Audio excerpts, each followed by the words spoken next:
What's going on, y'all? Welcome to the Geek Out Room podcast. This is a review for the latest Daredevil episode.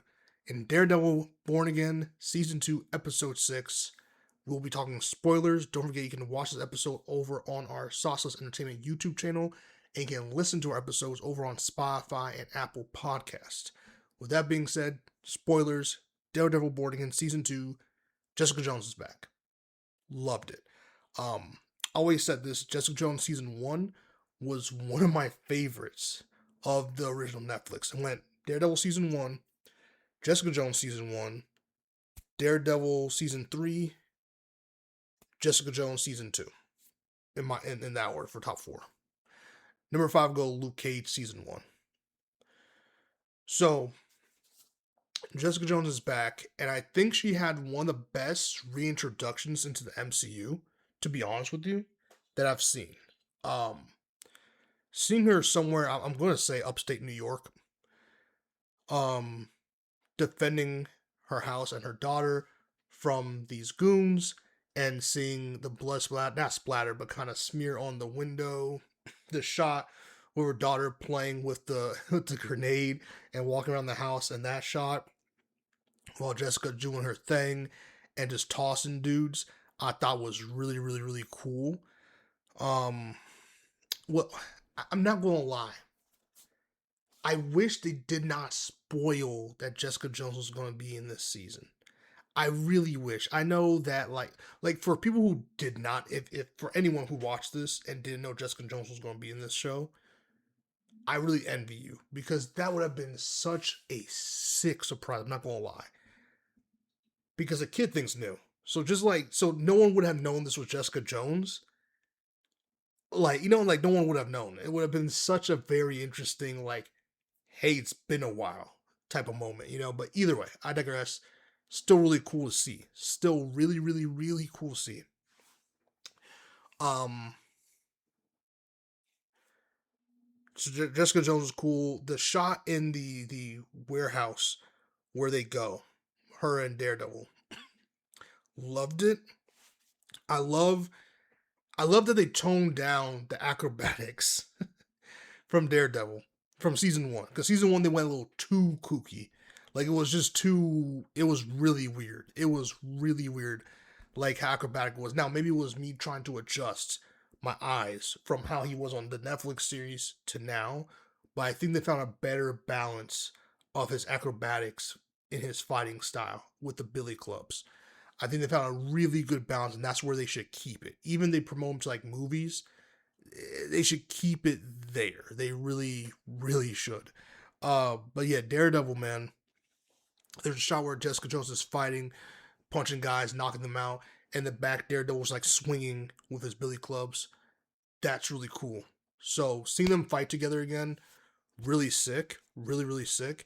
And I hope that's not the end. I hope there is another scene with them fighting together, because it felt really short, it felt really rushed, and I get it, but man, it felt good again to see part of the Defenders team back. It felt lively again, and it makes me really excited for a potential Defenders season 2 down the line. That'd be cool. That would be cool with a good budget, way more time, and a way better script. I'm liking the idea of an action scene with all the Defenders again. I really, really like the idea. But that's me getting excited. So we see Jessica Jones. She comes back, not for too long, but very good taste. Really fun. Loved it. I love Jessica Jones' character. Love Christian Ritter. And yeah, love it. So another part of this episode that I really liked, because this was a very solid episode, very solid. Probably my second favorite episode of this season of the whole Daredevil Born Again series so far. Definitely 2 or 3. Karen and Bullseye, and then the Karen ultimately leading to Matt. Karen's about to shoot Bullseye. Matt comes just in time to stop her, launches the billy club at the gun / her hand, and they have that discussion where it's Matt, people love you, but you love these guys who want to kill you more. Like, what are you doing? Like, how much is too much? When is it enough? You know what I mean? Not the same, but a similar ish conversation you had with Punisher back in the Netflix series, right? In season two, I think. Yeah, season two, and then obviously last season and Born Again. And man, I just it Deborah Ann Wolf, like this was her best performance, and not just be like it was her best performance because they gave her something to use here. They gave her a moment to really act, to really show her frustration, yet her love for Matt, right? And not just her frustration of Matt, but the frustration of the philosophy in which Matt operates in, right? And not only that, you can subtly see in her acting as well, and in the dialogue here in this episode, is not only just that, there's a subtlety of like, I'm also frustrated that we're slowly separating in ideologies, or at least how we see the world. Our perspective on this is really, really showing something different. And it's so interesting because I expected this from like Elektra or something else, or someone else, I should say. But seeing with Karen and seeing how Karen's, I don't want to say corrupted, but seeing how her perspective has changed after all the traumatic events she's been through and how it's starting to change her, right? What's interesting to me, and at least how I see it, is that how it's affecting Karen is exactly how it would affect Matt, right? And that's part of the reason why Matt doesn't like, he doesn't want to go there. He doesn't want to go there because when Matt goes there, it's gonna be hell for villains out there, bro. If Matt ever went there, it'd be over. Just like if Spider-Man would ever go, it would be over for people, bro. It'd be over. For New York City. It really would be. And it's so interesting, dude, to see that exchange. You know? Like her rage and disgust at Bullseye, and knowing that she could end Bullseye right here, right now. But Matt, the person she loves, the person that's left to her life, like he's stopping her. As a collision course for them this season, as a collision course for them to go their separate ways, you know? And yeah, it's so interesting. It makes you think they were really about to kill her off, write her off of the show, and never bring her back. That's crazy. So yeah, it's super interesting what we're seeing here. Something I also just remembered that I skipped about the Jessica Jones stuff is that, you know, Mr. Charles reached out to Jessica Jones. He has an interest for superhero people or people with powers. Very interesting. Reminds me of another character. I forgot his name, but I think it's from the Spider-Man 90s, no 80s show. I'm really mad. I'm misremembering the name. Or it's from the X-Men. I forgot which one. It's from one of them shows back in the day.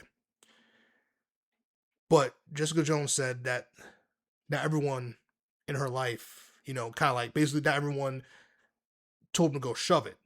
There's some people that she knows that agreed to whatever Mr. Charles was saying. Now I automatically went to Luke Cage. Because last time we left off, Luke Cage is in charge of a gang in Harlem. Jessica Jones looks like she's in upstate New York. Not saying that Luke can't commute, but what I am saying is that it'd make for a very interesting Jessica Jones season 3 / Luke Cage season 3. It really would. It really would. But yeah, but it's not just, I don't think it's just one person. I think Trish as well, because I feel like they pulled up on her and I feel like someone spilled. So I can't imagine, my mind went Luke Cage, but I can't imagine Luke Cage endangering his family and doing anything to endanger his daughter or Jessica. I just can't, no matter what crime boss Luke Cage is. Like, I don't know. I just can't imagine him doing that, you know? So, you know what it is? It's giving me Titan from Invincible. I'm not going to spoil that if you haven't seen the show, but it's the last episode we saw of Titan in Invincible. If you know, you know. So I see it being Trish. I see it being Trish, who's like on the raft. She wants out, and people are taking advantage of that. And she has a grudge, a grind axe against Jessica Jones. I can see that. Um, I can see what's his name cracking to. Oh man, it's been a long time since I've seen Jessica Jones. I need to rewatch. The dude who was a crackhead then became like a PI or like whatever. Like that dude, that the guy who was a Power Ranger before Black Brother that was a Power Ranger. He could turn as well. It could be the two of them that turned. He did have a soft spot for Trish at one point. Maybe something happened there. Who knows? It could be the two of them. It could be like Jessica Jones characters. But how Matt reacts, he's like, oh. When she says it, he's like, oh. And I just feel like I'm sure he knows Jessica and her villains or whatever, but I just feel like it alluded to Luke Cage a little too hard. I feel like it really alluded to Luke Cage. And I feel like Luke Cage is trying to, maybe he's trying to balance his his job with his family life is not going too well. He's failing a little bit. Maybe just got to move out of Harlem or New York City because of whatever Luke got going on. And she's just, I have enough. I'm taking my daughter out of this. So I do think it's Luke Cage, but I wouldn't be surprised if it was like a combination of some people in Jessica's life that just they got to, and they're just like, hey, we got stuff going on. We got stuff to do. So there's that. So yeah, Jessica Jones was cool. Karen Page, awesome. I want to say, Buck. Buck is a freaky individual, bro. This girl's having a mental breakdown. This man comes in, she's like, he drew my blood, he started choking me. This man Buck said, show me. Freak. For you to freaking out kink Mac Murdock, Bucko, you won them ones. You won the ones. I underestimated your game, boy. Underestimated your game. Then it comes down to what I believe is a first real 1v1 match with just the two of them, no one else in the way, since season 1 of Daredevil. Like Netflix Daredevil. Like seeing Daredevil versus Fisk and seeing the acrobat, like that's what I'm saying. Like I feel like they toned it down and they did a upgrade from the Netflix series fighting style, but toned down from season 1 of Born Again. Like I felt like they found a good point for his acrobatics and his fighting, and seeing them fight, seeing Wilson destroy, basically like kind of taint the painting, destroy the painting a little bit because of their two obsessions, and seeing that flying knee to the chin. Seeing Fisk like, what are you gonna do? You can't arrest me. You can't kill me. What are you gonna do? How does this never ends? This will never end. What, me and you and me, it will never end because you're not willing to do the thing you need to do. And even if you're willing to arrest me, you know what's gonna happen. I'm just gonna be the same cycle. We're gonna be back here again. And how that abruptly ends, I just feel like Daredevil doesn't have an answer. Maybe he doesn't, and that's what the whole season's about. He's like, man, I just don't have an answer. Because at the end of the day, it's the Batman situation. It's like, yo, I keep putting this man Joker in Gotham, in Arkham Asylum, and he just keeps escaping. We're doing this dance over and over and over again, and got my Robin killed, getting citizens killed, but it's like, I cannot kill this dude. And when I arrest him, he just comes back again. So it's very interesting, right? And what I like about Daredevil, about this season, is that the people in his life are starting to get very annoyed because they're like, bro, no matter what you like, putting these people in jail is not enough. They keep coming out, and they keep because especially since everyone knows who these people know who you are, they can kill your friends and family. Like, no one is safe as long as these people are safe. So why is it that it seems at this point it seems like you care more about them? Like you have some weird fixation on them, more than the people who actually love you, want to protect you, want to see you safe from harm. I like the frustration from the people around him in his life. I think that's really good. I think that's really good. Um, yeah, I'm super excited. I mean, it's ramped up. I'm super excited to see how the season's gonna end. I think we reached a good point where this is how I would like to see the series continue. Like, this is how I would like to see the fight choreography. I feel like the flare from the lights in through windows has definitely dramatically calmed down this episode, because that would have ruined massively the Jessica Jones intro scene. So I'm happy they didn't do that. Um, in fact, this is one of the episodes I feel like I'm going to rewatch a couple of times. I really like this episode. I really like the dialogue. I like the acting. I liked I liked the fight choreography. Like I thought this was a really solid episode, like a super solid episode. So I'm really excited for next week, man. So yeah, I think this is the last week we get Invincible, The Boys, and Daredevil all together, because Invincible's season finale is tomorrow. So that'll be interesting to see. But with that being said, that's it for my recap of this episode. I thought it was super solid. Really nice to have Jessica Jones back. I mean, when you see, it's so cool how actors who haven't portrayed a character in a long time can just slip right back into it, like they're like no time has passed. Like no time has passed, and that's a very impressive skill to have. Super cool seeing these characters interact again, and it makes me want more. It makes me want so much more. I'm super excited with this bigger budget, and yeah, I'm just excited to see. So don't forget to like, comment, subscribe, and share. Keep geeking out. See you on the next one. Peace. Oh, ooh, ooh, ooh. I completely forgot. I had this in my notes. Real quick, this is gonna add like another like 3 minutes to this episode. I apologize. Real quick. I do think my theory, a lot of people are probably not gonna like this. Maybe there's a comic book run of this already out there. I don't know. But I really do think whenever the last season of Daredevil is, it could be next season, it could be the season after, I don't know. Whenever they decide to at least stop doing the TV stuff or whatever, I do think the last villain has to be, it's gonna sound crazy, it has to be Karen Page. I do 1,000% believe that, especially after this season, Karen Page is going to go through a transformation, very similar to how Sharon Carter, is her name Sharon Carter? Sharon Carter kind of went through. I do think that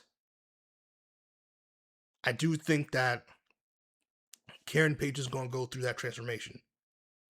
I really do. And to the point, honestly, to the point where I rather Karen Page be the Sharon Card, like how she turned out. I'd rather that character be erased and just be Karen Page. I'm so serious. I really do think that Karen Page is going to be a Daredevil villain. It'll probably be his last villain. Because I do think she's learning how to fight from Daredevil. She does not have a problem killing, or at least she doesn't have a problem. Her worldview is definitely tearing.